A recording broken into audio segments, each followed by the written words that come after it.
इचलकरंजी शहराला पाणी देण्यासाठी 3 वर्षांपूर्वी सुळकूड पाणी योजना मंजूर झाली. मात्र या योजनेला दूधगंगा काठच्या शिरोळ आणि कागल तालुक्यातील गावांबरोबरच लोकप्रतिनिधींनी विरोध केला. या योजनेच्या विरोधात आणि समर्थनार्थ आंदोलनं उभी राहिली. या पार्श्वभूमीवर आज मुंबईमध्ये मुख्यमंत्री एकनाथ शिंदे यांच्या दालनात बैठक आयोजित करण्यात आली होती. या बैठकीला इचलकरंजीतील सुळकूड पाणी योजना कृती समिती आणि विरोधातील सुळकूड बचाव कृती समितीचे सदस्य तसंच लोकप्रतिनिधी उपस्थित होते.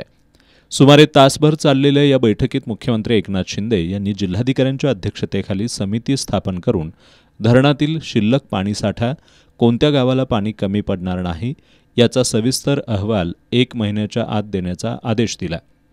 बैठकीला पालकमंत्री हसन मुश्रीफ, गृहनिर्माण मंत्री अतुल सावे, खासदार संजय मंडलिक, खासदार धैर्यशील माने, आमदार प्रकाश आवाडे, आमदार सतेज पाटील, आमदार राजेंद्र पाटील येड्रावकर, आमदार प्रकाश आंबेडकर, माजी खासदार राजू शेट्टी, माजी आमदार सुरेश आळवणकर, संजय बाबा घाटगे, जिल्हाधिकारी अमोल येडगे, इचलकरंजी महापालिकेचे आयुक्त ओमप्रकाश दिवटे, माजी नगराध्यक्ष अलका स्वामी आदी उपस्थित होते.